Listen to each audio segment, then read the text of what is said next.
Prynawn da, croeso everyone. Good afternoon, welcome. I'm going to welcome to the stage Professor Siwan Davis, who is our PVC for Research and Innovation, to open our event this afternoon. Thanks, Siwan.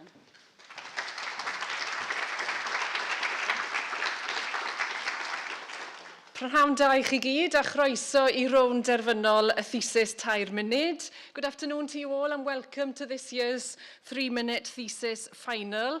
Now this is the 13th year in which we've run the 3-minute thesis at Swansea University. During this time, around 350 postgraduate researchers have been part of this event. And I think everyone's a winner in this competition because this competition helps to refine, helps them to refine their key messages and helps develop those important communication skills. Although there's only one winner, everyone's a winner in my mind because it helps everybody in terms of their development of those key communication skills. Now, today is part of a much wider postgraduate research festival. There have been events taking place across campus, across our 2 campuses, including the PGR conferences in all 3 of our faculties. This festival has provided opportunities for the postgraduate researchers to come together, for them to build connections, and what I think is most importantly is for us to come together to celebrate the research of our postgraduate researchers. And in my mind, you are the future, you are the powerhouse of our research activities and the talent pipeline of the next generation of researchers. Chi yw'r dyfodol, chi yw'r genhedlaeth nesaf ymchwilwyr ac mae'n bwysig iawn ein bod ni'n dod at ein gilydd I ddathlu eich llwyddiannau chi. It's so important that we come together to celebrate all of your achievements and successes. Now, before going on to today's event, I want to acknowledge that today's event is generously supported by the university's Impact Acceleration accounts. They offer funding and support to translate research into societal, economic and cultural impact. Now, we currently have 4 Impact Acceleration accounts. They are currently running until early 2027. And there's a new round of funding that we anticipate in the next few months. And they are across 4 of our research councils, the Arts and Humanities, Economic and Social, Engineering and Physical Sciences, as well as the Medical Research Council. Now, these funds are there to support researchers in a range of ways. They are there to develop impact projects, to support collaborations outside the university, to support knowledge exchange activities, as well as developing skills development and pathways to commercialization. Now, they have supported a broad diversity of projects. I think some of the themes are highlighted on this slide behind me, but some of the project themes that they have supported include environmental sustainability, healthcare and medical innovation, energy and advanced materials, infrastructure and societal support, societal impact, and support for early stage and translational research. Now, we encourage anyone here interested today, if you want to find out more about research impact or how you can benefit from the support that they offer, then please do contact the IAA team. I think the email is on the slide, or should be, in terms of getting in touch with them, in terms of finding out how you can be supported. So we're very grateful for the support provided by the Impact Acceleration accounts. Now, back to today's event and today's final. So the 3-minute thesis is designed to showcase the excellent quality and diversity of research being undertaken by our postgraduate researchers and the impact of that research upon the world in which we live, all in a way that's meant to be accessible to non-specialist audiences. Now, it's an international competition. It was first established in Australia by the University of Queensland in 2008. And we are one of around 70 UK-based institutions that now form part of a global network of 3MT. In the UK, the competition is overseen by Vitae, and they're responsible for supporting the professional development of researchers. Now, the winner of today's competition will go forward to the Vitae quarterfinals in July, and I really hope that we can back our Swansea winner all the way to the UK final in September 2026.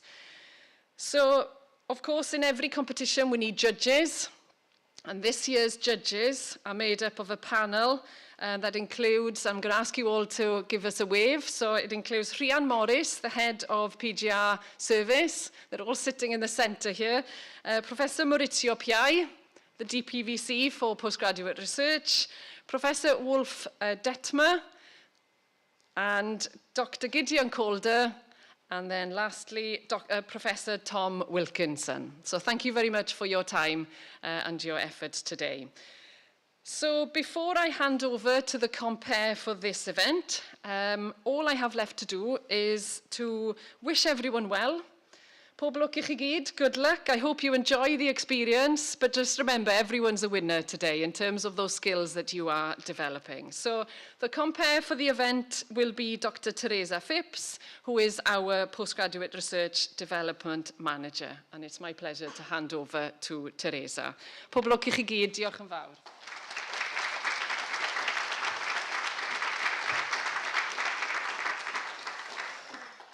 Diolch, Siwan. So just a few slightly more practical things I will go through. I'll try to be as quick as possible because I know we're all eager to hear from our fantastic speakers today. A very practical thing to mention, we are not expecting a fire alarm this afternoon. So if there is an alarm, we will need to evacuate, and we evacuate the way that we went in. I feel like an air hostess. So the steps out on either side, and the team in Teleton will guide us, but I'm sure that won't be necessary. So I thought just to give a tiny bit more context about 3MT and how we support that at the university. As with previous years, we have qualifying rounds that take place earlier in the year. So we had on both campuses a qualifying round in April this year. We also had judges. Then from different colleagues within the university, so Helen Taylor from Employability, Thomas Watson from one of the impact teams in Research and Knowledge Exchange, and Jackie Tyree from the School of Education.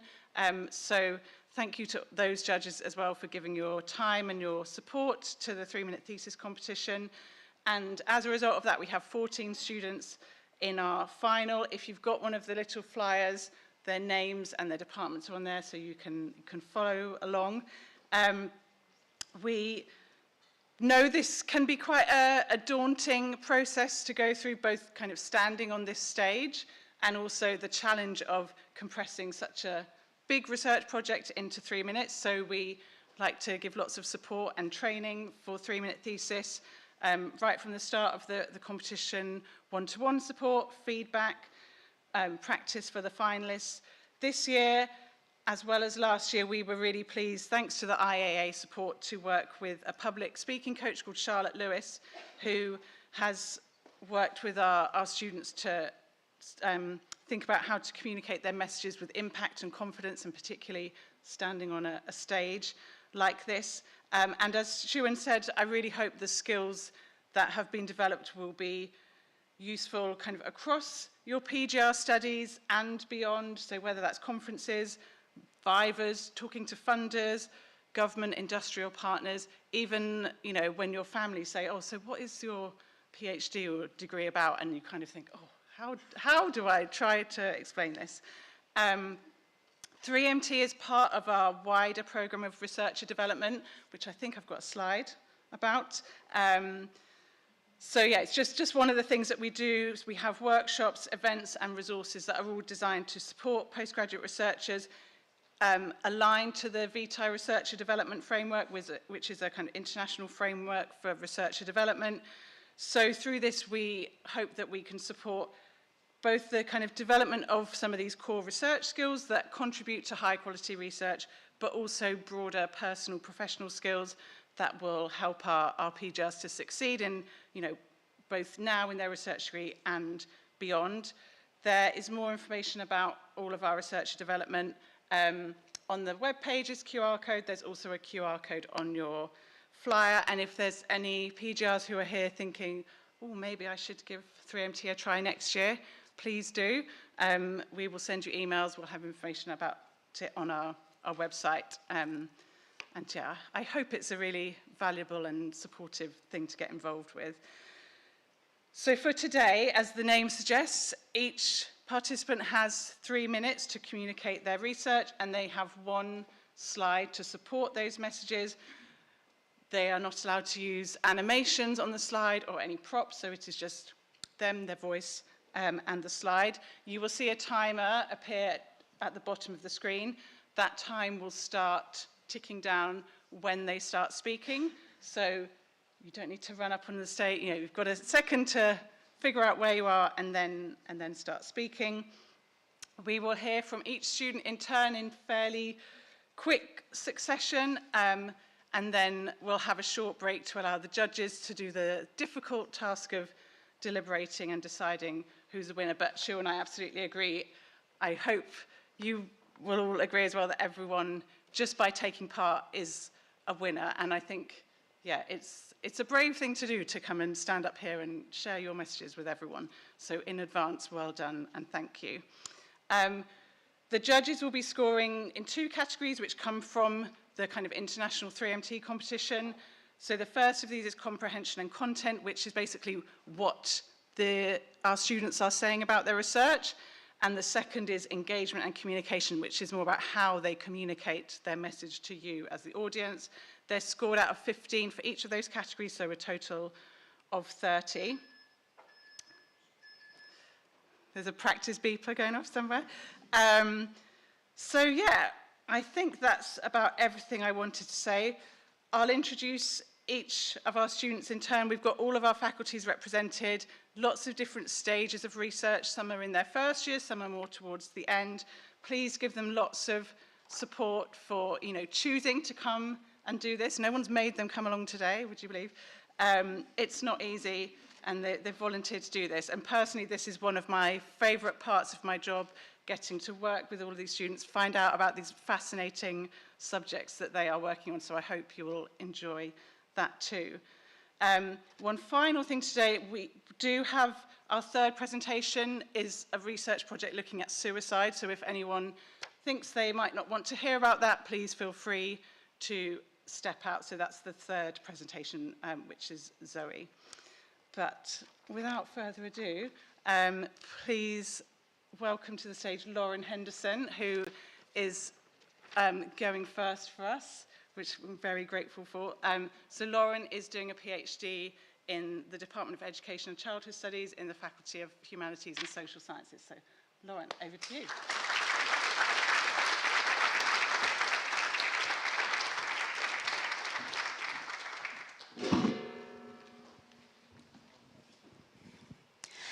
Spoken up and felt that nobody had heard you, or had a decision made that impacts you, but nobody had asked what you wanted?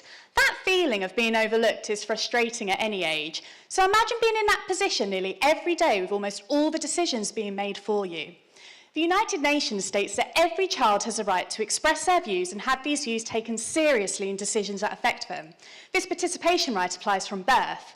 Yet often, participation is thought to need things like clear speech or mature reasoning, something that suits most older children and teenagers. So for babies and toddlers, some adults assume that this right doesn't apply yet because they're thought not able to understand, or other routines feel more pressing, or their non-verbal contributions aren't seen as meaningful. This gap between the right and the reality is where my research begins. So my study explores how young children aged 0 to 5 experience their participation rights. Across 3 nurseries, using observations, practitioner interviews, and child-friendly methods, such as drawing, play, storytelling, I found that children consistently express what matters to them, through their actions, their emotions, and for some, their early words. So the question isn't just whether children have views, they definitely do, but it's whether adults and the environments around them allow these views to have influence. If we look at this image, it represents what was possible in some settings. Participation happening in shared moments where practitioners were able to slow down, follow children's interests, and create spaces for them to shape their everyday experiences. Here, participation wasn't seen as a special event or a future aspiration, but was woven into the rhythm of their day. However, my findings show this wasn't consistent. In other settings, children's similar expressions were missed or overridden, not because these children were too young, but because expectations and time pressures meant there was little room for their perspectives to be fully noticed. This wasn't due to a lack of care, but a lack of time and support for the adults to be able to fully interpret and act on children's cues in the moment. Participation was shaped by adult recognition. The difference wasn't the children, it was in how adults recognised and responded to them. When practitioners saw young children as capable participants in decision-making, participation was enabled. Without this, the right existed on paper but disappeared in practice. Participation rights are more than just being listened to. They're about having influence over your own life. But if we view participation as something young children will simply grow into, we silence those who communicate differently, and we miss opportunities to involve them in the decisions that shape their everyday worlds.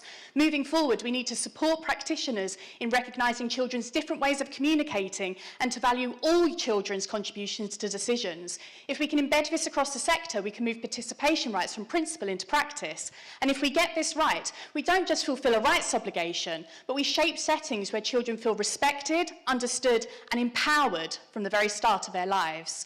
Thank you for listening.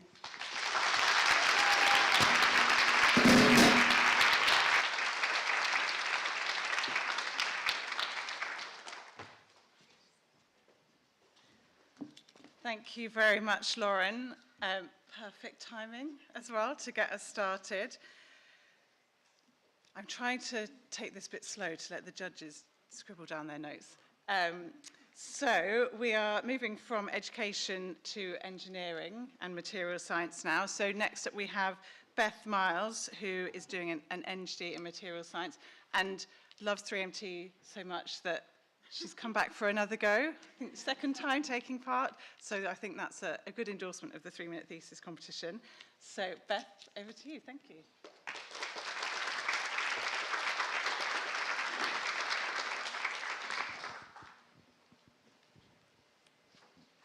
The energy crisis, as present today as it was almost 4 years ago when I started this project, but looming ever present in the news now is fear over resources and sources and over-reliance on any particular one. Solar panels are a key part of a holistic approach to energy. However, producing traditional solar panels requires a large amount of energy. To purify just 1 kilogram of silicon is the same as powering an average house for 2 weeks. What I'm working on is, I hope, just one part of the solution. Being able to manufacture solar panels at a more local level will not only provide a source of energy generation, but jobs, upskilling, and the general democratization of energy generation that hasn't been present, in my opinion, since we burned wood as fuel. Now, how can we do this? I would like to introduce you to perovskite, a material as tricky and dexterous as it is potentially powerful. Perovskite is just the name of a chemical structure. I like to think of it as a salt within a salt. And the beauty of a salt, you can dissolve it. And you can then print this dissolved ink and solidify out crystals. And these crystals can harvest energy from the sun. And once you're done with it, you can dissolve it again and reuse it again, providing that reusability that's required in a responsible society today. Now, perovskites are tricky. There's so many different potential issues with them, from stability and performance to just trying to understand the different things that can affect them in day-to-day. Now, I've spent more time than I would care to admit making different solutions in glove boxes, trying different timings, temperatures, additives, variables, testing different ways of actually testing the resultant material, trying different machinery, and keep on going with all of these things. I've tried different materials for the heads. Now, long-term stability is potentially an issue, but we can get there by doing this sort of effort. Sorry. What I do is find new ways of using lower toxicity solvents to do this. And by doing this, hopefully we can start manufacturing these down the road. Additionally to this, I have been taking this out into the community as well and telling people about the opportunities that are available in South Wales that we can do right here down the road. This has been a growing technology growing under the scrutiny of a world that's been promised great things, to only be disappointed 25 years later when we can no longer use these materials that we now rely on in any further way. They just have to go straight to landfill. There's a niche here for technology that's not insane amounts of investment. And I hope everyone else also has to learn how to spell perovskite.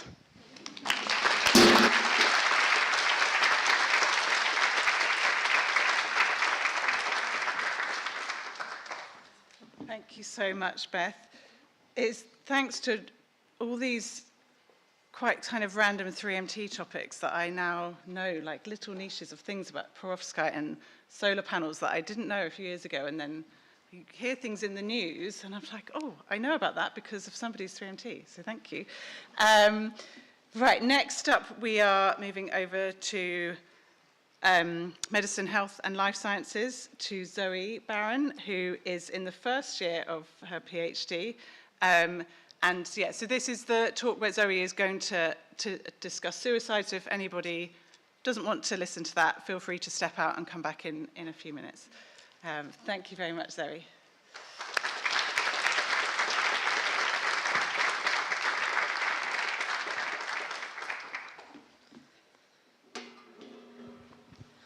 Globally, over 700,000 people die by suicide every year.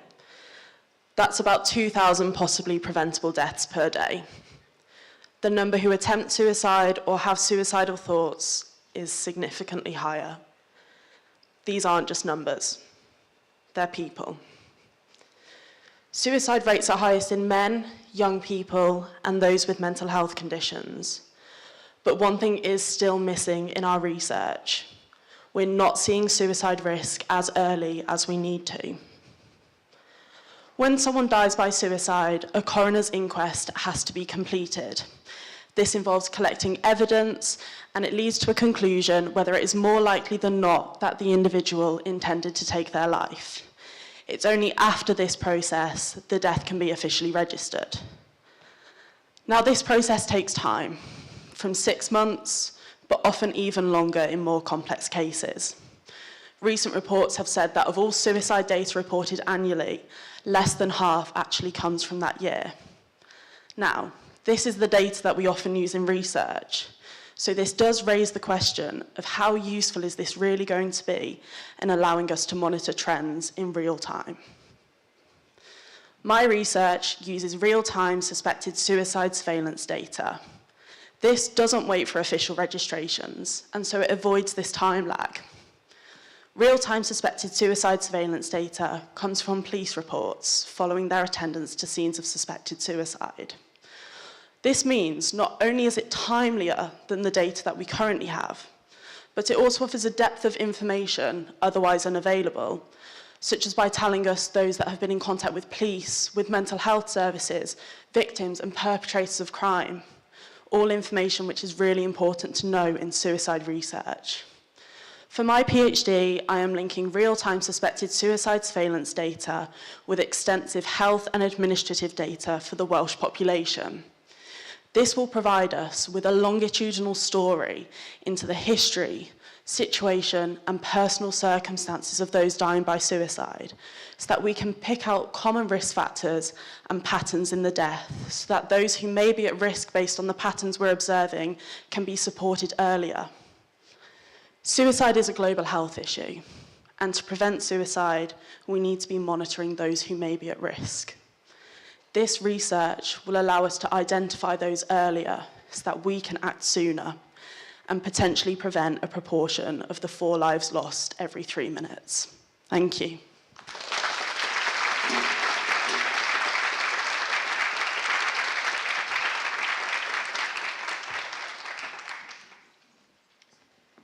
Thank you so much, Zoe. Really impactful. Next up, we have Amy Durrant, who is from the Faculty of Science and Engineering in Biosciences, also doing a PhD. So Amy, when you're ready, please welcome to the stage.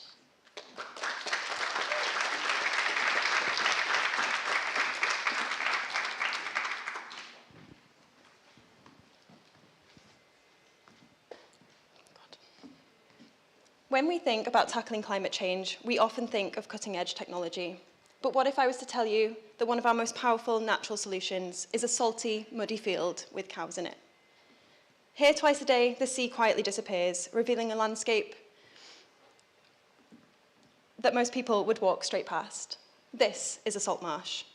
A salt marsh is that muddy, grassy space between land and sea, regularly flooded by tides and full of salt-tolerant plants. It might not look like much, but salt marshes are incredibly powerful natural systems. They store 10 times more carbon than a terrestrial forest. They support wildlife like fish and birds, and they protect our coastlines from erosion. But didn't I say cows in the beginning? Grazing cattle have shaped salt marsh landscapes, making them usable areas of land for centuries. Unsurprisingly, they contribute to salt marsh function, eating and trampling vegetation into the soil, which helps trap sediment and increases carbon storage. But here's the problem. There's a tipping point. Too little grazing and the ecosystem becomes overgrown. Too much and the ecosystem starts to break down, losing both biodiversity and carbon. So my research asks a simple question. How much grazing is too much? To answer this, I tested the salt marsh at Llanelli Wetland Centre, testing areas of high, medium and low grazing intensity in comparison to a controlled site of ungrazed. By collecting over 100 vegetation samples, I looked at plant species biodiversity, and I collected above ground biomass, think flowers and leaves, and below ground biomass, think root systems. I also took hundreds of carbon sediment cores, essentially small columns of soil, to test how much carbon was stored below ground. What I found first makes sense. In heavily grazed areas, there was less plant growth above ground, around 11 grams per metre squared less than in the ungrazed areas, because the cows eat the plants. I don't need a PhD to tell you that one. But that's not the full story. When cattle graze the top of the plants, those plants respond by growing deeper root systems below ground. And those root systems is where carbon is locked away. Grazing, therefore, simply isn't good or bad. It's a balancing act. The right level of grazing can increase carbon storage and maintain ecosystem function. But push it too far and we risk crossing an ecological tipping point. And this matters because salt marshes are one of our most effective natural climate solutions. So next time you pass a salt marsh with cattle grazing, it might not look like much, but you now know that beneath your feet, this environment plays a small but incredibly powerful role in mitigating climate change. Thank you.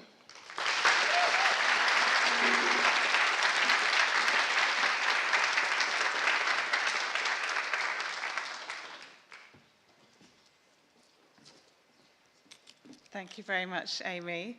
I'm sure we'll all be thinking about this next time we're driving around the coast in Gower or Llanelli. Again, these just little nuggets of fascinating stuff that we didn't know about before. Next up, we have Mohsin Ali, who is from the Faculty of Science and Engineering and Civil Engineering, doing a PhD there. So Mohsin, welcome.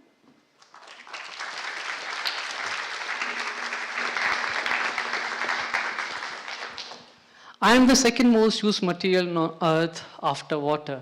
I carry your buildings, bridges, and provide you homes. You can find me everywhere. I am concrete. Whenever somebody listens to the word concrete, the first thought that comes in our mind is something very hard, brittle, and boring. But trust me, concrete is my friend, and he's a bit moody. He changes his behavior during the flow. And a small mistake of understanding concrete can cause lives, money, and environment. Around 18,600 people die every year because of building collapses. That makes 6 lives each day because of the guesswork all the building engineers are doing. And that is when I decided to make friends with concrete and decide to make a digital twin of concrete that not only looks like concrete, but actually behaves like concrete through a technique known as computational fluid dynamics and finite value method. But the problem here was, it was expensive and it needs a lot of computer power. Not everybody has a supercomputer power. So, and we wanted, me and my friend Concrete wanted everybody to talk to him. So we decided to actually record concrete in our lab and train our artificial intelligence model on the behavior of concrete. And guess what? It performed way much better with less computer power. So now through my research, not only contractors and practitioners will be able to design high efficient buildings, but normal people like me and Michael will be able to talk to him. And not only the problem of efficient buildings will be solved for Wales, but also it solves the problem of global warming. As we all know, cement is responsible for the carbon emission. 10 to 15% of the whole carbon emission is because of cement. And till now, we have replaced cement through my digital twin with coal fly ash. And we have solved this problem. So next time, whenever, if you think to use any waste product in your home inside the concrete and save money, just contact me in your lab and we'll talk to concrete. Thank you.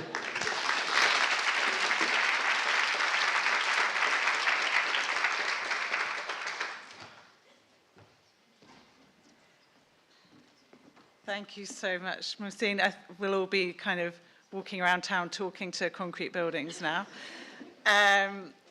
Okay, next up we are going back to biosciences with Aurora O'Brien, who is doing a PhD in biosciences. So Aurora, when you are ready, welcome to the stage.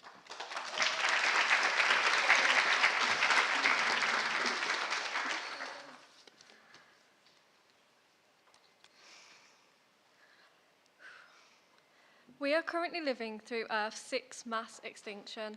Plants, animals, bacteria, fungi are all disappearing faster than the natural background rate. This is defined by the loss of at least 75% of species within a short space of time. The exact timing of this extinction event remains unclear, but it's thought to have started 10,000 years ago but has accelerated in recent years. The last mass extinction occurred 66 million years ago and caused the extinction of dinosaurs. However, the one we are living in is unique as it's being driven by human activity. But how is biodiversity impacted? We know that the main causes of decline are climate change, pollution, habitat loss, and disease. However, these threats don't act alone. They can interact and intensify each other. For example, animals exposed to pollutants could have weakened immune systems, making them more vulnerable to disease. But we still don't fully understand how these combined pressures impact populations in the wild. Among the groups most affected are reptiles and amphibians. Despite their importance to the ecosystem, they receive far less attention than other species. A key emerging threat to these groups is disease. For example, the chytrid fungus has caused major global declines in amphibians and is responsible for the greatest loss of biodiversity by disease in recorded history. As part of my PhD research, I will be using grass snakes as a model to investigate whether levels of pollution in the environment influence their susceptibility to snake fungal disease. Snakes are valuable for this as they live in close contact with soil, making them good indicators of environmental health. Snake fungal disease has been recently identified in grass snakes in England. It spreads through contaminated environments and direct contact, causing skin lesions, behavioural changes, and it could also be fatal. I'll be sampling scale clips from a population at a site where pollutants such as heavy metals and rodenticides are present. By using analytical chemistry, I will be able to measure these pollutant levels and link mortality to the presence of disease. Ultimately, this highlights how interconnected species are. As you can see, these harmful chemicals move through the food chain and bioaccumulate in each animal over time. If one species is affected, there are consequences for others. This raises concerns about long-term environmental health. Therefore, my project aims to highlight the urgency of this issue and provides opportunities for mitigation through monitoring, policy, and reducing sources of contamination. Thank you.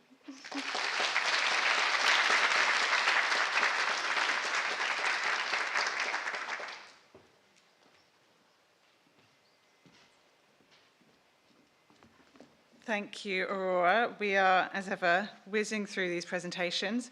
We are about halfway, I think. So our next speaker is Michael Olawale from Computer Science in the Faculty of Science and Engineering. Michael is also a PhD student there. So Michael, please come to the stage.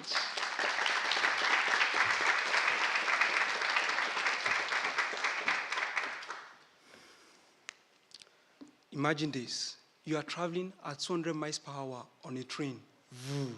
That's a very high speed. But here you are relaxed, scrolling through your phone, or even reading a book. You trust that the train will stop exactly where it should. You trust that two trains will never be on the same track at the same time. You trust that there won't be a collision. You trust so much. But that trust rests on something invisible. It is called railway signaling software. You are trusting the software, which is the invisible instruction that governs every movement of that train. You are trusting that the software is of good quality for things to go right. But that software is written by humans like you, systems that can make mistakes and introduce error. So here's the real question. How do we build good quality software with no room for mistake? That question captures the heart of my research. I study how to measure the quality of software. Traditionally, software quality is judged by testing to see if it works. But for systems like train, testing can be slow, expensive, and prone to human error. So instead, before testing begins, I inspect the software itself. And inside the software are thousands of lines of code, which are the invisible instruction that governs every movement of the train. Every day, I analyze this instruction, trying to search for one single line that could cause chaos, so I can determine the software quality, how good or how bad it is. Wait, how does this sound like checking thousands of lines of code? Spoiler, I'm not doing this manually. I'm using a method called formal verification. Formal verification means using mathematics to prove that software satisfies critical conditions like safety. But during my research, I realized something important. Safe software is not automatically good software. Think of it this way. If a train never moves, it never carries any passenger, it never leaves the train station. It is perfectly safe. But the software quality is zero because it is useless. Just like the train on this slide. It is perfectly safe, but it is going nowhere. Good software must do two things. They must keep us safe and do the job that they are designed to do. So in my research, I developed mathematical tools that verify that railway signaling software is both safe and able to do the job that it was designed to do. By doing this, my research can reduce the cost and time for testing software for modern trains, aircraft, and autonomous cars, while keeping them safer, useful, and more trustworthy. Remember this, good software does both. It keeps us safe and gets us somewhere. Thank you.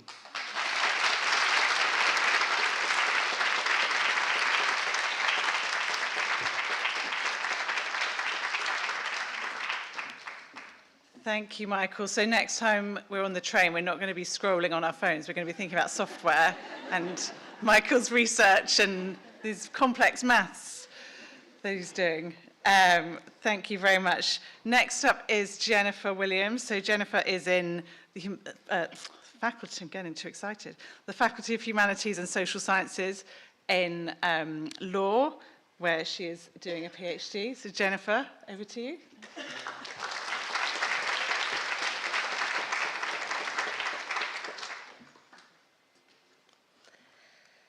If I said that women shouldn't have all the rights they have today, you'd be rightfully appalled. But only a couple of centuries ago, denying women's rights was the norm.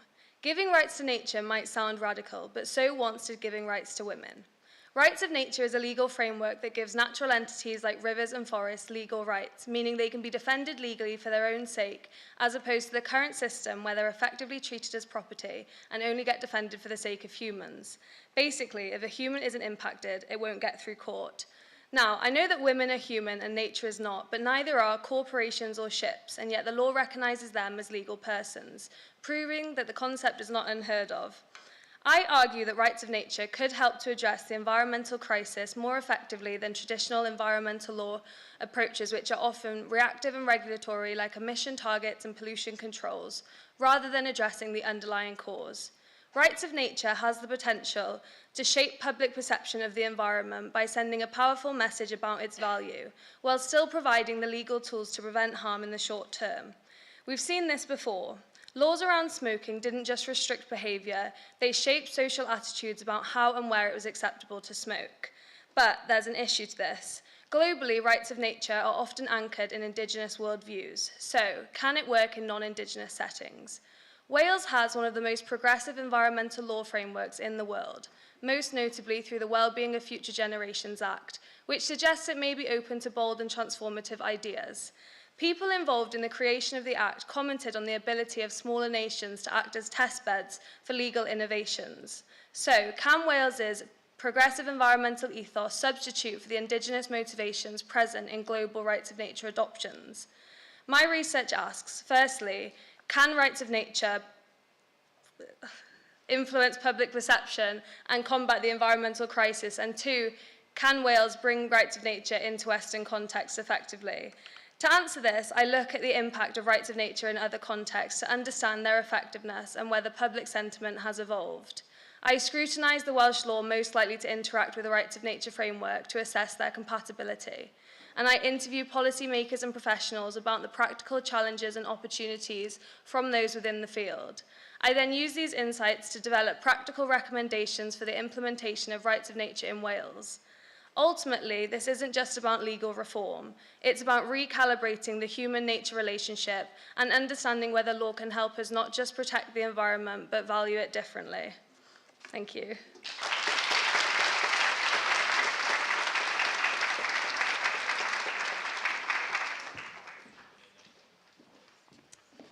Thank you so much, Jennifer. I love, understandably being in Swansea, we have some of these projects that have this kind of local Welsh rooting, which I think is fantastic. Right, next up we are going back to engineering. We've got Sabria Hussain, who fans of 3MT may remember from last year. Again, enjoyed it so much, she came back again. Sabria is doing a PhD in electrical and electronic engineering. So Sabria, over to you.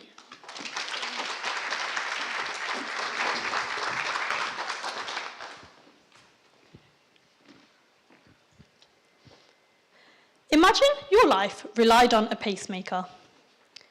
But that pacemaker relied on batteries. What happens when the batteries die? The pacemaker dies, your heart stops beating, and then? Well, for 3 million people worldwide, this is their reality. That's the whole of Wales. Pacemakers are revolutionary in keeping people alive, yet they have one major design flaw: batteries, because they eventually run out. Think about your phone or your Apple Watch. When the battery dies, you simply place it on charge, or use a wireless charger. No need to open it up and replace anything. But for someone with a pacemaker, it's not that simple.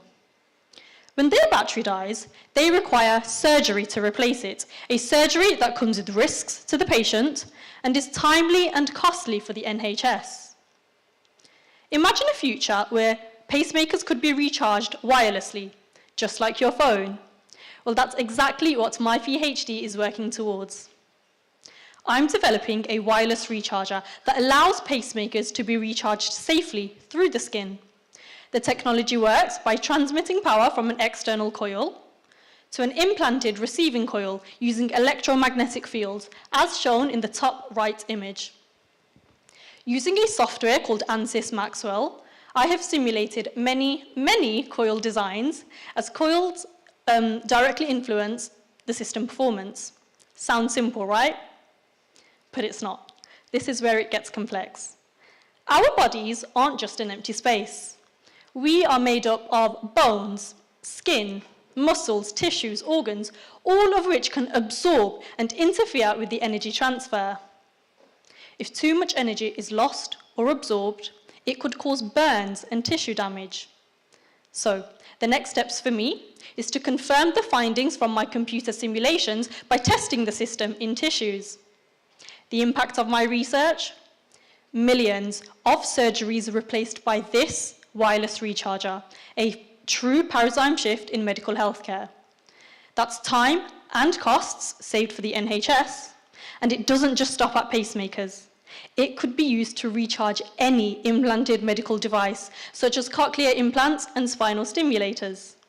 But most importantly, no surgery means no infection risks and no anxiety, therefore a better quality of life for patients. Thank you.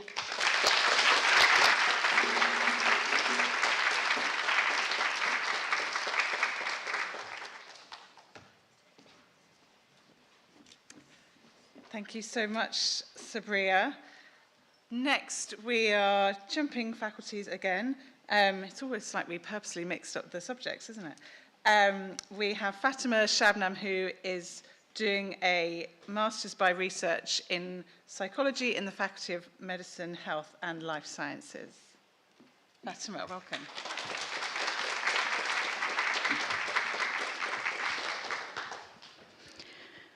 While you're listening to me right now, your brain is doing something remarkable. It's quietly rustling with all the distractions.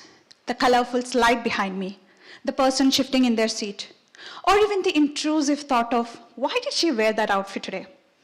And yet, you're still here with me. That ability to stay focused, despite all the distractions, is what we call attentional control. Think of driving through heavy traffic. You are tracking the lights, drifting between the lanes, following the maps, even ignoring a holiday billboard that you definitely can't afford. Your brain is focusing, switching, inhibiting, all at once. But as we age, this beautifully coordinated system begins to decline for many. That matters because by 2030, 1 in 6 people worldwide will be over 60. In an increasingly demanding world, attentional control isn't just a skill, it's intermittence. When it falters, everyday life becomes harder, like following a conversation or navigating a busy street. The kind of aging we all deserve looks a lot like the man on my slide, still steering his own life. So I started asking, could we intervene in a non-invasive way? That's when I learned about a potential device called transcranial direct current stimulation, or TDCS. The electrodes rest on the scalp, one over the dorsolateral prefrontal cortex, the brain's hub for attentional control. They deliver a weak electrical field that nudges the underlying neurons, making the network slightly more ready and efficient. It's safe. Participants typically report nothing more than a mild tingling sensation. In my study, adults aged 60 to 75 complete an attentional control task before and after stimulation at different intensities. I'm asking if there is an optimal stimulation, if it varies based on factors such as social engagement or education, and if the effect holds up under application. I've completed the first phase of data collection, and the preliminary analysis suggests a non-linear pattern across intensities. In other words, more is not always better. Here is the potential. If we can fine-tune stimulation to individual, we have an affordable, safe, non-pharmacological tool that could help older adults continue doing what matters, even as the world around them grows more demanding. Did I say them? Sorry. I meant all of us in just a few years. Thank you.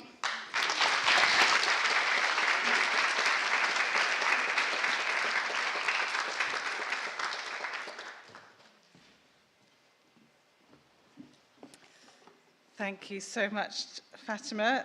Again, so much food for thought as we're all, struggling with our attention, I'm sure.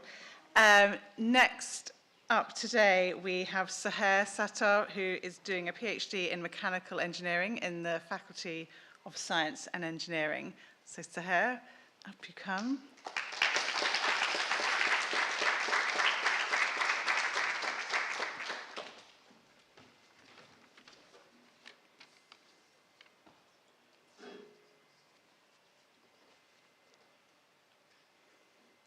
At this point in the day, I don't know about everyone else here, but I'm definitely thinking, I wish I'd gotten more sleep last night. And for the majority, sleep is something that we take for granted. But for individuals with obstructive sleep apnea, getting more sleep does not necessarily result in feeling more well-rested. Obstructive sleep apnea is a serious sleep-related breathing disorder where your airways narrow and collapse during your sleep, resulting in disturbed sleep and significant negative effects on your cardiovascular health and overall quality of life. The gold standard treatment for obstructive sleep apnea is continuous positive airway pressure therapy, or CPAP, where a patient wears a mask during their sleep that delivers a steady flow of air, essentially stenting your airways open. However, many patients find these CPAP masks highly uncomfortable and prevent them from falling asleep in the first place, producing a counterproductive treatment method. Standard CPAP masks are designed using rigid, often male mannequins, which do not adequately represent the diversity in facial profiles and the soft tissue mechanics of the face. Due to poor mask fit and skin-to-mask irritation, many patients are swayed away from this highly beneficial treatment. My research, titled My research, titled Fit Achieved Through Contoured Engineering to Improve Tolerance, or FACEIT for short, aims to address common CPAP mask issues, enhance patient comfort, and improve fit of masks using engineering techniques. There are limited methods of assessing how a mask actually fits on the face, and much of the current approach is based on asking a patient to describe how they feel rather than controlled measurements and analysis.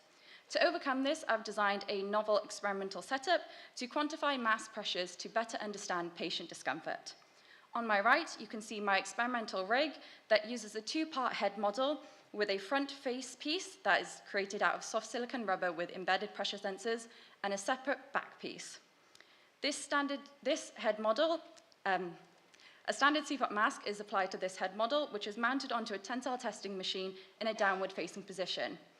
Tension is applied to the back piece, which pulls the back of the head away in a controlled manner, causing the mask straps to tighten and for pressure to be exerted onto the face by the CPAP mask. This approach provides a platform for the generation of mask pressure profiles onto the face, which will allow me to systematically compare how different CPAP masks interact with the face. Once we understand how masks exert pressure onto the face, we can work towards alleviating mask discomfort and improving patient tolerance. An important extension of this work is to look at inclusive design, as current approaches are often using limited data sets. So if you imagine a Mr. Potato Head, that's essentially how I want to improve this testing method, by swapping in and out different facial features and shapes to assess how accurately one size fits all. Thank you.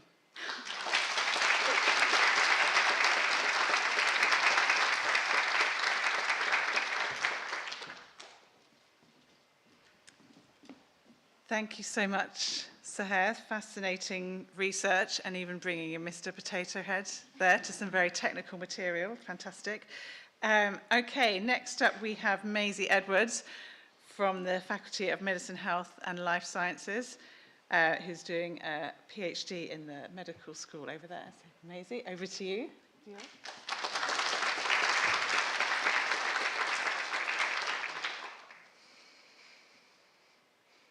Ydych chi'n eistedd yn gyfforddus? Sut ydych chi heddiw? Ydych chi mewn poen? For some of you, that may have felt slightly unfamiliar, maybe even a little unsettling. Can you imagine not understanding what's being said to you at your most vulnerable? My research explores the use of Cymraeg, Welsh, within palliative care across Wales. Anecdotally, we know that language can be a source of comfort for patients, but little empirical data exists to support this. I've collected 99 questionnaire responses and conducted 6 interviews with healthcare professionals, fluent speakers and Welsh learners.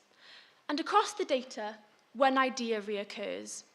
Language is how people voice worries, memories, and hopes at the end of life.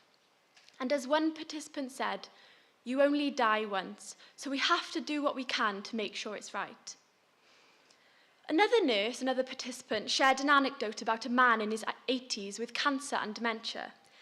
His medical team believed he lacked capacity and planned to place him in a care home.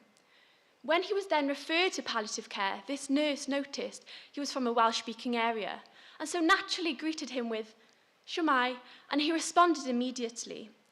After a brief Welsh conversation, it actually became clear he understood the situation and wanted to go home, not into a care home. So language is fundamental for communication and understanding. It shapes how and it facilitates expression when patients are vulnerable. For many in Wales, the Welsh language is their most natural, and clinicians see this every day. One physiotherapist learning Welsh shared an experience about a patient that said her use of Welsh made her heart sing, and another patient became more engaged in rehabilitation simply because she got to use a little Welsh. 92% of our survey respondents believe the language has value in palliative care, and our findings support that patients cannot be effectively treated except in their chosen language. There are policies that give the right to bilingual care, but regional differences and a lack of staff mean this is inconsistent in practice. It's often left to chance. My research suggests the need to strengthen the active offer, providing care in Welsh without patients having to ask. Ultimately, I hope this work informs practice and influences training, so language is recognised as a core element of compassionate, person-centred, palliative care. Language isn't just words. It can create connection, preserve dignity through clear expression of their final wishes, and hopefully offer peace. In palliative care, those things are essential. Diolch yn fawr.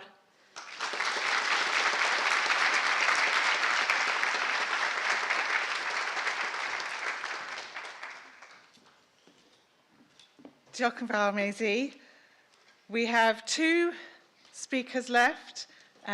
Flying through these, as I said. So our next speaker is Amy Legree from English in the Faculty of Humanities and Social Sciences. Amy is doing a PhD in English literature. Amy, welcome. Over to you.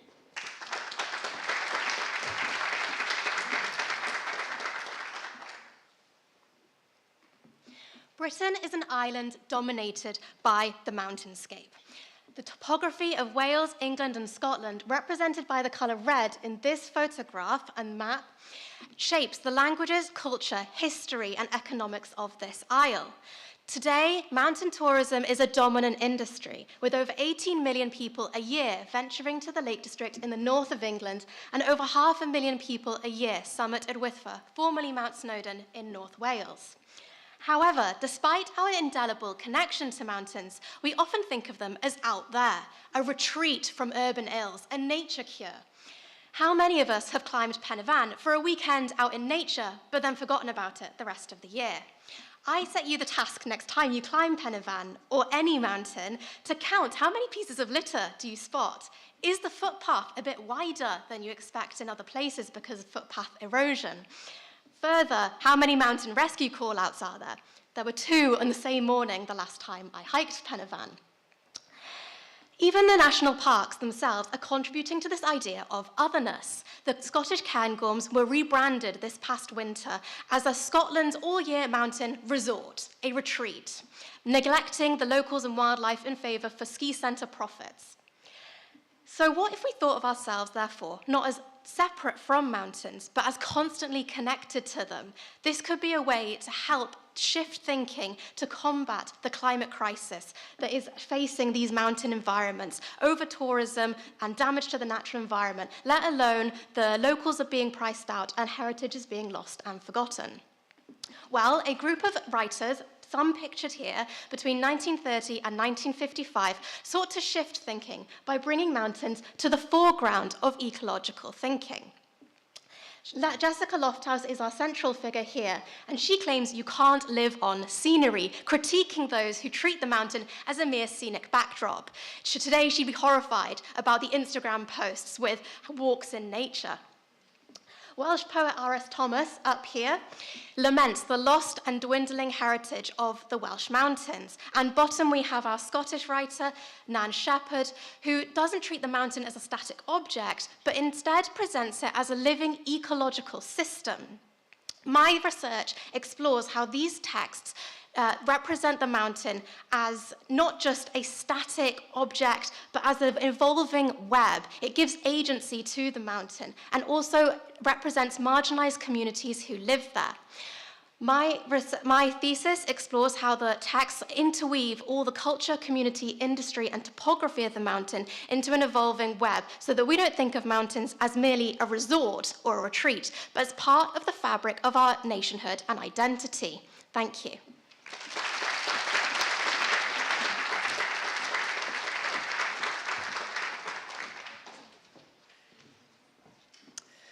Thank you very much, Amy. I'm sure next time we're all at Pen y Fan taking our Instagram pictures, we'll be thinking about your PhD. And finally, last, definitely not least, we have Joseph Campang from Biosciences in the Faculty of Science and Engineering, who has waited all this time to do his presentation. And Joseph is doing a PhD in Biosciences. So Joseph, over to you. Thank you.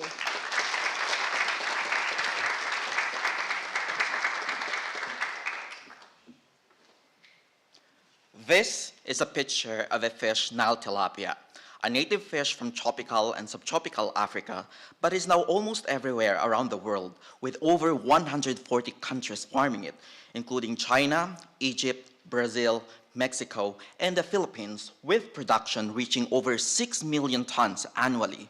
And because of that, this is now considered as one of the most widely farmed fish in the world and currently play a major role in global food security. In aquaculture, this fish is commonly farmed in artificial environments such as ponds, tanks, and cages. And nowadays, in which the animal welfare has gained significant attention due to the growing awareness of the ethical, environmental, and societal implications of how we treat animals, we need to consider not just the production, but also their welfare condition. Most research on Nile tilapia has focused on improving growth and production efficiency, while relatively limited attention has been given to practical ways of improving their welfare. So the question is, how can we improve their welfare? It is important to note that animal welfare means providing environmental conditions that enable animals to exhibit all their natural behaviors in harmony with their environment, ensuring both physical health and psychological well-being. This is where my research comes in. In my study, I tried to rear Nile tilapia in barren tanks and enriched tanks to assess if environmental enrichment can improve the overall welfare of the fish. And what's interesting is that when you say enrichment, it doesn't have to be fancy or expensive things that could immediately discourage our fish farmers from adopting this practice. In the enriched tanks, I just used PVC pipes and artificial plants to provide additional refuges for the fish, wave maker for fish play and enjoyment, and a commercial dietary supplement as a nutritional enrichment. All these materials are inexpensive and can easily be bought from the stores or somehow can be improvised. After that, I did a series of tests to analyze the growth, survival, behavior, stress response, and body condition to assess the overall welfare of the fish.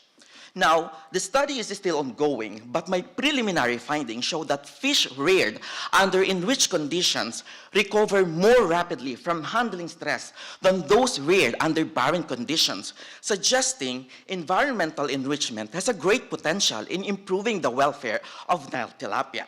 This study still has more to explore, but the partial results suggest there is significant promise in improving animal welfare in aquaculture. And if successful, this approach could potentially be applied not only to Nile tilapia, but also to other species, raising welfare standards across the aquaculture industry. Thank you.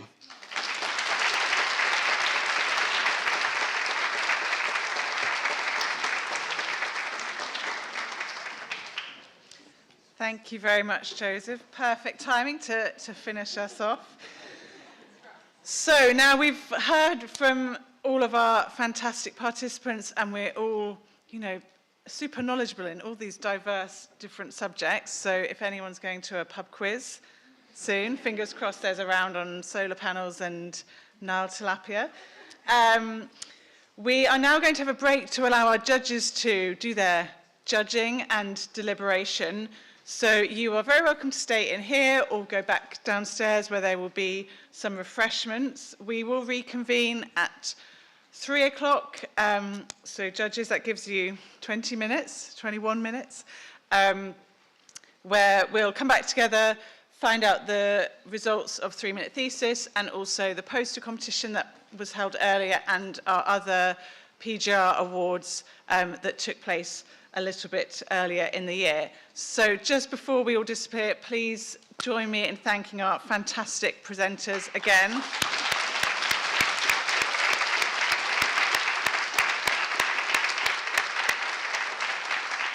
And we will see you in about 20 minutes. Thank you, everyone.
Emily and I are going to try and do what our students have just done and talk about some research in 3 minutes related to 3MT. So I won't say any more because hopefully it's all in the presentation of what we're going to say.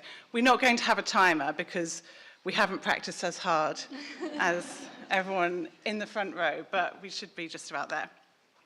Okay, if we can move the slide on.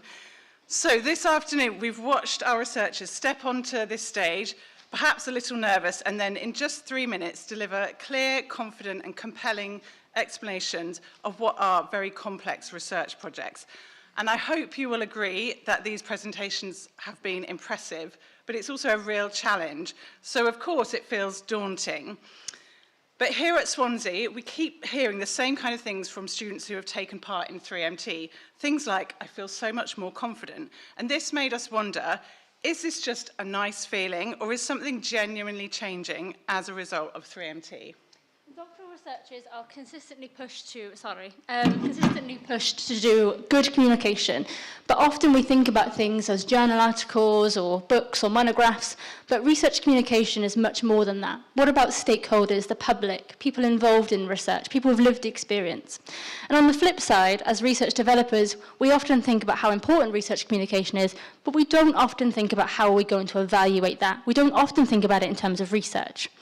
So what we decided to do was bring together doctoral research communication as research developers and academics, because Teresa does both. We decided to do a study on how 3MT develops our doctoral researchers, focusing specifically on research confidence and research communication. So what we did is a longitudinal survey. We followed our 3MTers in 2024. We looked at their feelings of research communication before the survey, and during the training, and also after the training. And we collected numeric and written responses.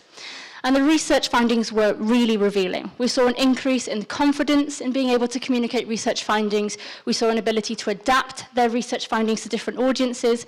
And we also saw that researchers were able to think about the significance of their research findings.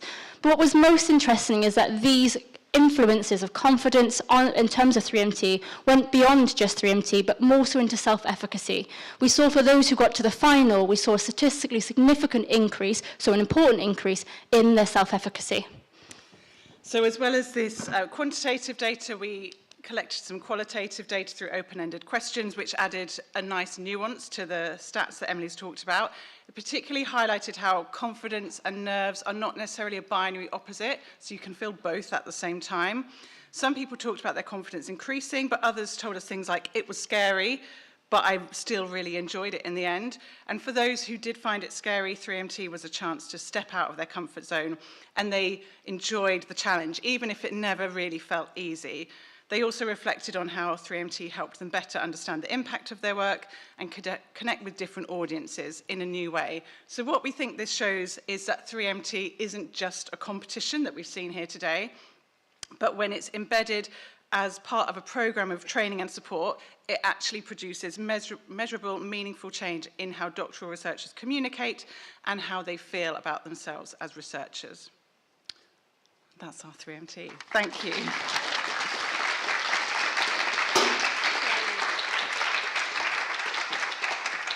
And so now we can get on with what we've all been waiting for, our PGR awards and our winners of today's competitions.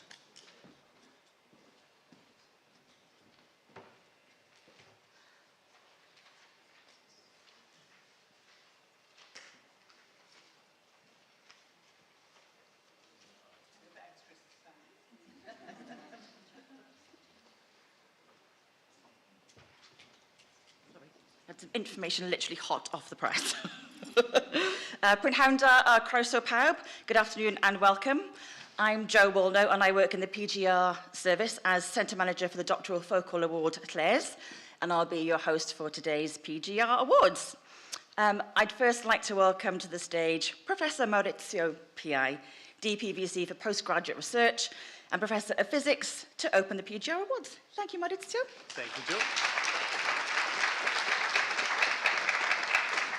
Right, so as Jo said, I'm Maurizio Pi. I'm the Deputy Pro Vice Chancellor for Postgraduate Research, which is to say that I oversee all the PGR programs in the university, and I do it together with a huge group of people who are represented mostly here and some over there.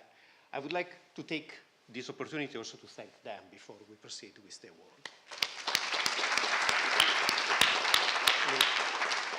The very fact that we have such a big group gives you an idea of how important we think postgraduate research is for the university. It is really the central, the core of our mission as a university to be research intensive, and we are grateful to the team, but especially to our postgraduate research students. And that's really what is the meaning of the event today. It's a celebration. In the tradition of ancient Greece, it's a celebration done through a competition, a set of awards. We have a long list of awards that we will hand out now. And we will start with the public engagement, the research excellence, and all the activities that are part of our research culture. And from this year, we will have a new award that goes to the PGR supervision to acknowledge the fact that the engagement that our colleagues in the academia is equally valuable to make sure that the PGR environment is a thriving and productive and gratifying one for all of us. I have a long list of things to say here, but let me skip to the important ones. The nominations for the awards that are going to be handed out today came from the students, and you can see extras from those nominations if you look at the PGR Showcase page using the QR code that you find in the invitation that you received. Before we go on with the awards, one important thing that happened this year is that we received a donation, and we used that donation in order to open a new scholarship for postgraduate research students. And I'm going to read a declaration that has been written for me by some of the colleagues in chemical engineering. The Jeffrey Andrew Thomas Research Scholarship is supported through a combination of a legacy donation from Cinzia Lippert, made in memory of her son Jeffrey, and Swansea University's Equality, Diversity and Inclusion, or EDI Fund. Together, these contributions create a fully funded PhD studentship that both honors Jeffrey's memory, but also broadens access to doctoral study in chemical engineering. By combining the legacy gift with the EDI funding, so the investment from the university, the scholarship creates an opportunity for talented students from underrepresented groups while supporting excellence in chemical engineering research. So I would like to thank, first of all, the donor, and I would like to thank also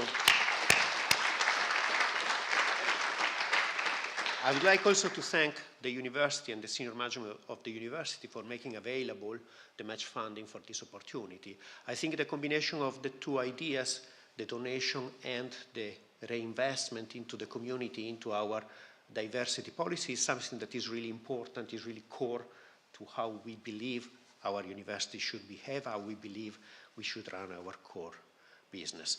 And now we start with the awards. I'll pass you back to Joe. Thank you, Maurizio.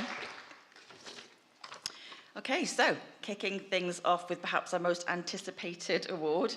For those that were not here earlier, the 3MT competition asks PGRs to present their research in just 3 minutes, accompanied by one slide.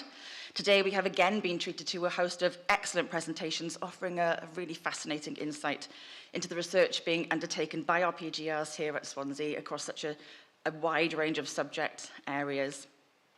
The winner of the 3MT competition goes through to the UK quarterfinals, with the UK final taking place later in the year as part of the Vitae Researcher Development Conference. Our runner-up this year is Mohsin Ali.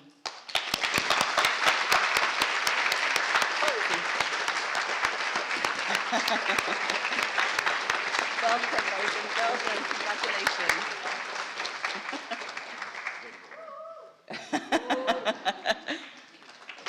Fantastic. Well done, Mohsin.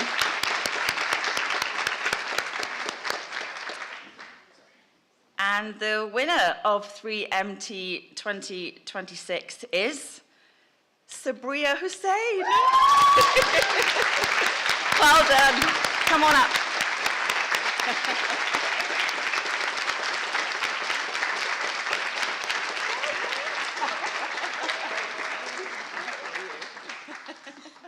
Very well done. Very, very well done. This is for you.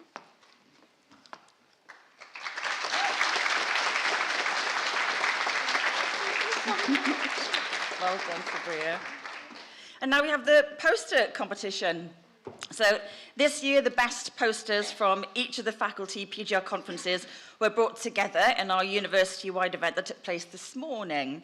We're so pleased to be able to showcase such a diverse range of research from across our 3 faculties, celebrating the diversity of postgraduate research across the university. Students gave short presentations and answered questions on their posters, which have been reviewed by judges from the 3 faculties.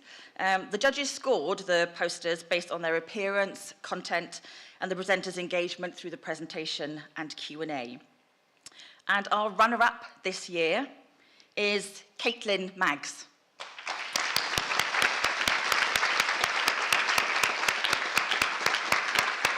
Caitlin, I can't see Caitlin.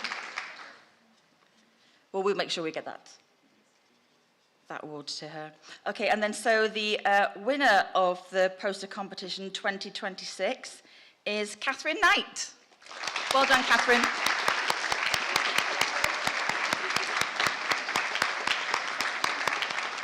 And I don't think Catherine is here either. They underestimated how good they are.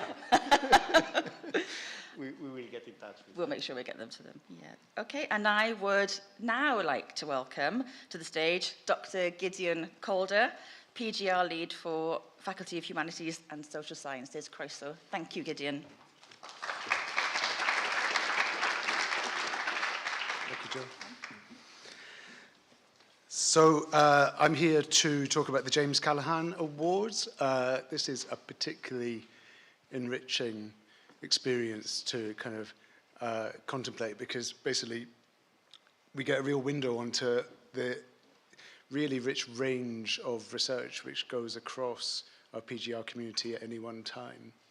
And there are 3 awards to give out here, and a particularly pleasing thing about the way they happen to have fallen is that, spoiler alert, there's one for each faculty, so that's nice.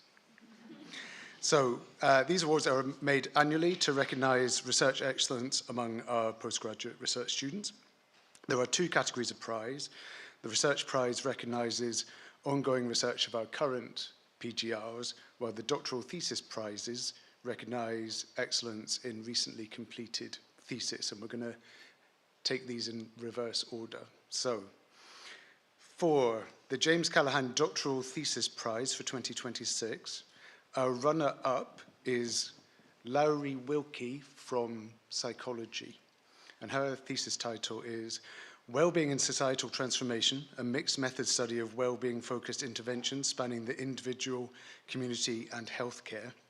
And I'm just going to read you out a little bit of blurb about Lowry's thesis. The nomination stated that Lowry's PhD thesis is outstanding in both intellectual ambition and real-world impact. It represents a rare example of doctoral research that successfully bridges rigorous quantitative science, rich qualitative inquiry, and meaningful applied change across healthcare communities and policy-relevant systems. Now, Lowry has gone on to secure UKRI funding to further develop her research, as well as multiple publications arising from the project. So it's a great pleasure to announce that Lowry is our runner-up. It's also a great pleasure to announce that I believe Andrew Kemp is going to come and collect Lowry's prize on her behalf. Well done, Andrew.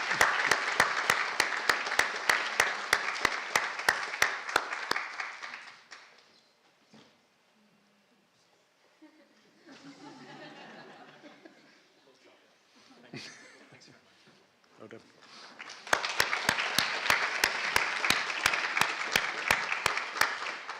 So that brings us to the winner of the James Callaghan Doctoral Thesis Prize for this year, and that goes to Callum Locke from Computer Science. His thesis title is AI Mesh-Informed Technique for Optimizing the Design Process, and this thesis delivers an original and impactful contribution to computational mechanics by addressing a long-standing bottleneck in simulation-driven engineering, the efficient generation of high-quality unstructured meshes, a digital grid that divides geometry into small elements so physical laws can be solved numerically. The significance of the work has been recognized within the wider research community, with the methodologies developed being used in other research projects. So very well done, Callum. Do we have him in the room? We do. Hello.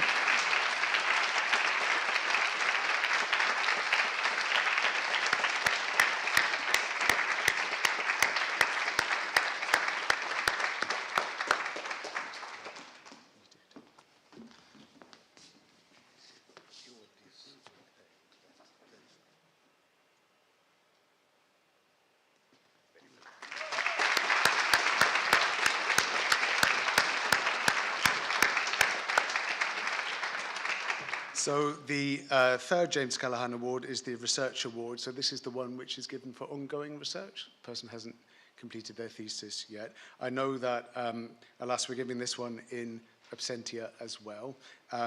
It goes to Aisha Al-Mihailan from the School of Management, who's in the second year of her PhD in finance. Aisha has already had one article published with another to be submitted shortly. She demonstrates a great work ethic, and her work has global significance, drawing on a global data set and having international policy implications. She's also actively engaged in the PGR community, supporting her peers and sharing her expertise with others. So in her absence, very well done to Aisha.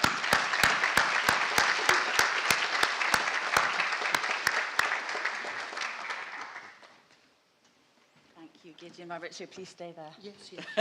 I'm not going anywhere. And so now we have the PGR Supervision Award.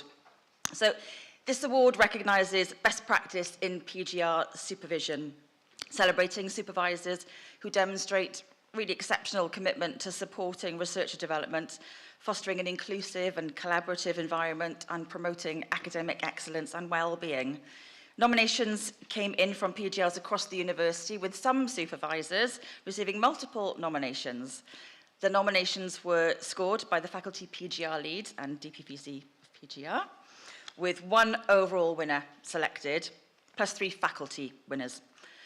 So the overall winner of the PGR Supervision Award, he's not here today, but I'm delighted to announce Dr. Leighton Evans for Media, School of Culture and Communication.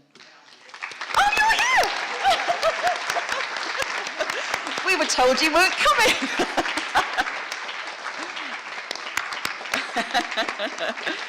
Nominations refer to Leighton being incredibly supportive, fostering both academic and personal growth and support at challenging times, as well as supporting career development opportunities for PGRs. He ensures students feel respected, encouraged and motivated, and makes the effort to connect PGRs to other researchers and opportunities. Congratulations. Thank you so much. Thank you, Leighton. And now the Faculty of Science and Engineering. The winner of this award is Dr. Paul Albert for Geography. I'm told he's not here today, but maybe he is here today. Well done. So Paul's nomination spoke of his efforts to create supportive and respectful supervisory relationships, balancing clear expectations with encouragement for professional growth. Paul adapts to different research challenges, collaborates with other supervisors, and has been supportive in the development of publications. That's fantastic. So let's move on then to the Faculty of Medicine, Health and Life Sciences. The winner, and I hope she is here, is Professor Amira Gurgis in pharmacy. Fantastic. Amira was recognised for building an effective supervisory relationship grounded in positivity, respect and approachability, while also setting clear expectations and high standards. His supportive and adaptable approach recognises individual needs and backgrounds, collaborating with other colleagues to ensure PGRs benefit from a range of expertise and providing constructive and developmental feedback. That's lovely. Well done. Thank you.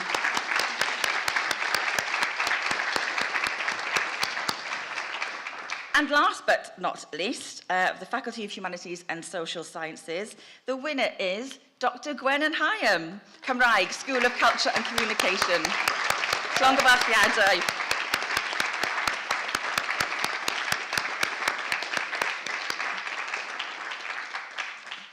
This nomination highlighted Gwenan's excellent academic support and shaping of independent researchers. She encourages ambitious thinking while ensuring academic robustness. Gwenan was also recognised for excellent pastoral support during difficult or demanding periods. Llongyfarchiadau. Well done. Thank you, Gwenan. Nice to see you. Thank you, Maurizio. You may be seated. Could I please now welcome to the stage Professor Siwan Davis, our new PVC of Research and Innovation, to present the next two awards for Outstanding PGR Contribution to Public Engagement and Outstanding Contribution to PGR Culture and Community. And I would also love to welcome to the stage Rhian Melita-Morris, who is the head of our PGR service, to announce the winners. Diolch. Diolch, Jo. Okay, so the first award recognises postgraduate researchers who go above and beyond to take their research outside of the university, sharing their knowledge, passion and insights with wider audiences in meaningful ways. Public engagement is a true test of a researcher's ability to communicate complex ideas in an accessible and engaging way. Mae'r wobr hon yn cydnabod ymchwilwyr sydd mynd i'r tu hwnt i'r disgwyl fydd ymchwil y tu allan y brifysgol, gan rannu ei wybodaeth mewn ffyrdd creadigol. More than this, it's a vital part of our research mission, ensuring that the benefits of research are shared beyond academia, informing policy, sparking dialogue, inspiring future researchers, and making a tangible difference in society. This year's applicants demonstrated a wide range of creative approaches, including digital games, podcasts, social media, blogs, festivals, STEM outreach, policy engagement and community co-production. And together these highlight a strong commitment to reaching diverse audiences and ensuring real-world impact. The strongest submissions showed sustained engagement, clear audience reach, and meaningful collaboration beyond one-off activities. We're delighted to recognise this year's joint winners in no particular order. Mantra Behera.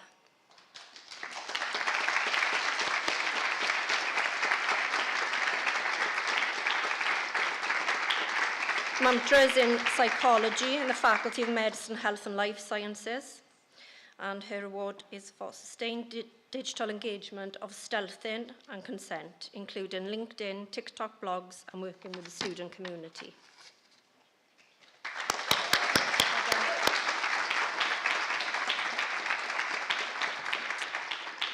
And the other joint winner is Emily Adams. Emily is from the Faculty of Humanities and Social Sciences, and her award is for community engaged research through the Steeltown Storybook Project in Port Talbot, using creative methods and oral history resulting in public murals celebrating local voices.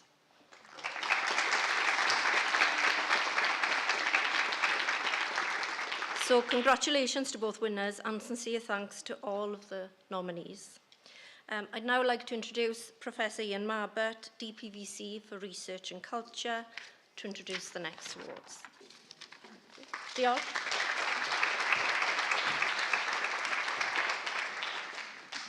Good afternoon, Prahwn da. The PGR team have given me a script. Those of you who know me will know why the PGR team have given me a script, and the PGR team know that it's very unlikely that I'll follow it. So yeah, really delighted to be here. Culture, research culture, is at the heart of everything that we do.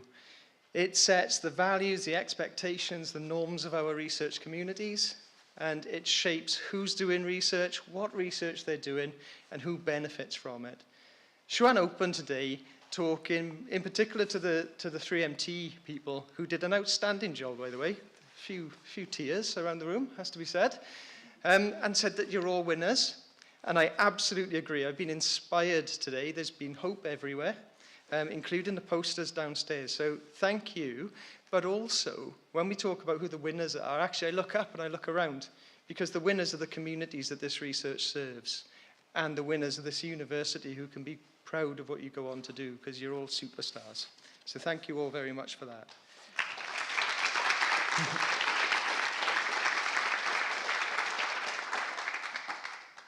We are a research-intensive university, and PGR students and this community are the lifeblood of our research. And I say that personally because I was reflecting on this with a PGR student earlier. The only time I really go, I'm a chemist by background, the only time you'll catch me in a lab now is if I'm showing a donor around or if there's some kind of health and safety violation. Okay, so the real experts, the people that keep my research group and my research culture alive, are the PGR teams, and I really, really appreciate that. So this is super important that we recognize that, because when we shape our culture is shaped by the people doing the most research, and that's you. So I'm absolutely delighted to be able to present an award. And now I will shift to the script and say the things I'm supposed to say before I get shepherd cooked off. So we've got an outstanding contribution to PGR culture and community. And as I say, the awards will recognise the people who make a meaningful and positive difference to PGRs in Swansea. So that's the students, and there's a staff award as well. Okay, so there are two categories. So one for students and one for the professional services staff and team who are not academic research staff. That's really important because our research enabling staff drive our community too.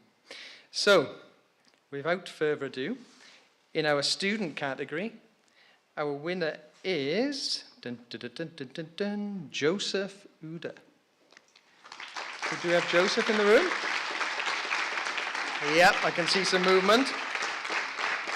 So, Joseph is from the School of Management, and Joseph has been recognised for building a PGR community within the School of Management by fostering collaboration and peer support, facilitating events and championing inclusivity to help PGRs feel valued, connected and supported. Thank you very much.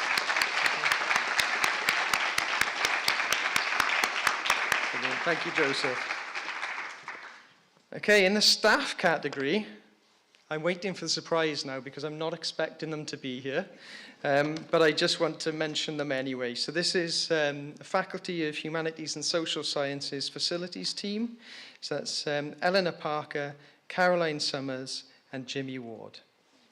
Okay, and they're being recognised for excellent support during the relocation of the PGR student study space within the faculty, ensuring clear communication, problem solving, and a phased approach that meant students never lost access to workspace.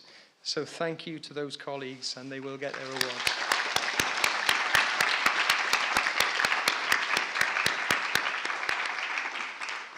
You'll be delighted to know that that is my 3 minutes up, and I can say it's actually quite nerve-wracking being stood in front of you lot, so again, congratulations to the team. But I do have the pleasure now of introducing my friend and colleague who's got a busy day tomorrow as well with another event. So Kelly Jordan, who's our enterprise manager, to present.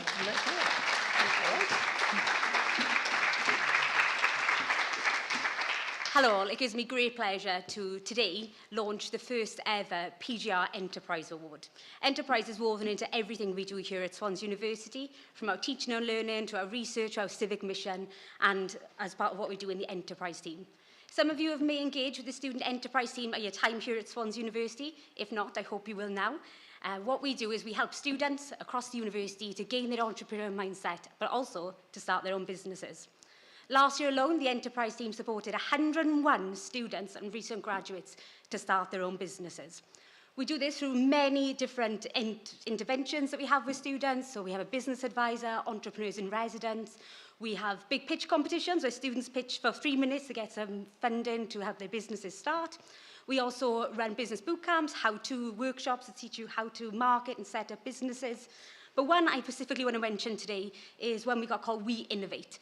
We Innovate is a 6-month programme specifically for female innovators, and I'm really lucky to have had some fantastic PGR students who are in the audience on that journey with us. Tomorrow night is that final, and I would like to personally invite all of you here today to join us at 5 o'clock here tomorrow to come and see these fantastic innovators pitch for a share of £30,000, which was donated to us by an alumnus who's an innovator herself, Anne Bowden.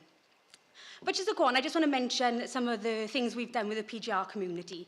And we've had some fantastic nominations from people who have taken part in We Innovate, so Sabria Hussain, Saher Sata, Anna, Hannah Pinney. We've had some fantastic PGR students on the We Innovate this year, so thank you very much. We've also had people who've taken part in hackathon competitions, so a special mention there to Freya Hamlin, who I know was the main lead in driving that forward. I'd also like to mention those who've gone and started their own businesses.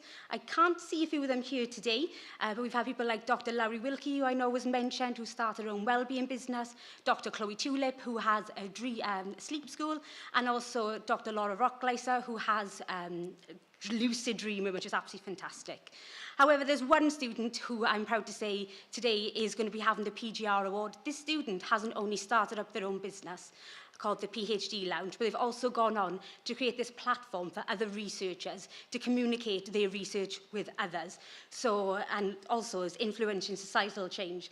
So I'd like to give the first ever PGR Enterprise Award to Louis Mayer.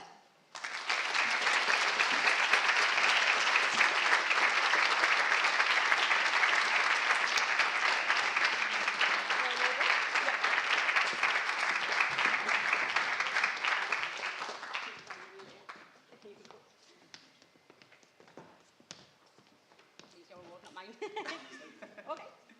Do you want to come forward?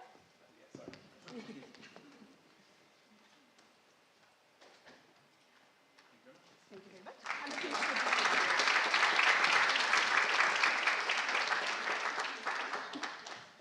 Thank you, Kelly. Diolch yn fawr.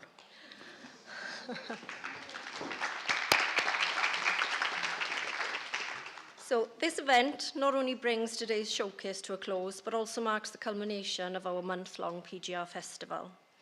Over the past few weeks, we've celebrated postgraduate research through 3 PGR faculty conferences, alongside a wide range of training sessions, workshops, and development opportunities. Before we conclude, I just want to take a moment to thank everyone who's contributed to those and to making both today and the wider festival such a success. So my first thanks goes to the PGR Research and Development team, Sally, Teresa and Sue. I can't see you all. Congratulations. Whose hard work, dedication and attention to detail have been instrumental in delivering an outstanding programme of events throughout the festival. Thank you. I'd also like to thank the Impact Acceleration team for funding today's event, our judges for giving their time and expertise to assess the competitions and the awards, the PGR service and faculty-based teams who supported events across the festival, the students who have taken part in today's events, everyone who participated in the faculty PGR conferences and helped make them such vibrant and engaging events, the staff and technical team here at the Taliesin, Digital Media Services for their photographs, interviews and video content, Andrew Trahan and the print room team for producing the posters, programme and event signage, and finally a special thanks to Joe, who's done an excellent job of hosting today. Diolch o galon I bawb. Thank you all. Thank you. Could all the winners please now make your way to the stage? We'd like to have some more photographs with you, please. And then for everyone else, thank you for being part of our special day. It's been fabulous to see so many of you supporting our really unique and fantastic community. We look forward to seeing you again next year. Diolch o galon. Thank you very much. Thank you.